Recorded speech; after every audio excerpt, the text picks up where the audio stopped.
And now, Storm Tracker weather with meteorologist Cesar Cornejo.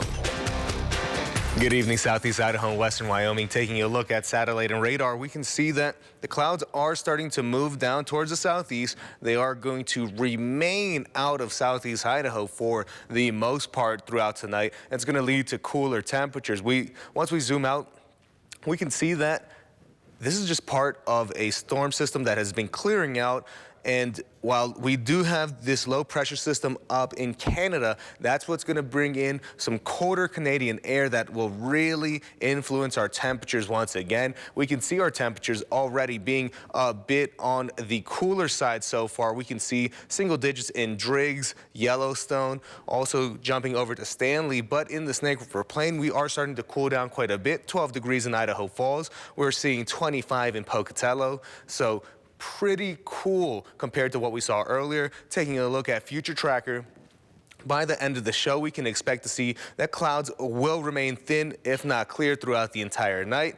And going into the overnight hours, as moisture does begin to push in, we can see that it's still going to remain very light in the cloud cover. So it's really going to remain clear to mostly clear for all of Southeast Idaho and Western Wyoming. And jumping along to the morning commute, you're going to definitely need some sunglasses making your way out there, because take a look, thin clouds throughout Southeast Idaho and Western Wyoming. It's going to be a bright one, including going on into the lunchtime hour. And for our lows tonight, I told you it was going to be cold, and we can see it. We're going to see quite a few single digits throughout Southeast Idaho and Western Wyoming. We can see 4 degrees as a low in Jackson, 5 in Idaho Falls, and take a look at Stanley, -1. So it's going to be a bit on the chilly side. Tomorrow, that sunshine will help have those 30s feeling a little warmer. Luckily, a lot of us will be breaking over the freezing mark. We'll see 36 in Blackfoot, 41 in Pocatello. We'll see a rash of mild 30s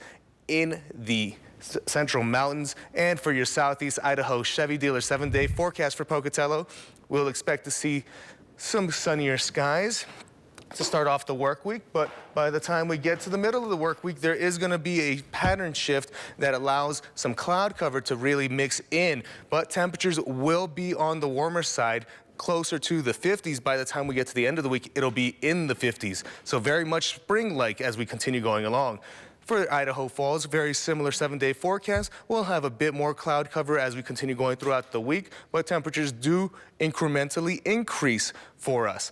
Rexburg, we will see the possibility of clouds, not actually snow, so there is going to be quite a nice amount of just beautiful mix of sun and clouds. The Teton area will continue to have a mostly sunny day on Monday, but there's that possibility of snow on Tuesday and Wednesday. It'll be very light and isolated.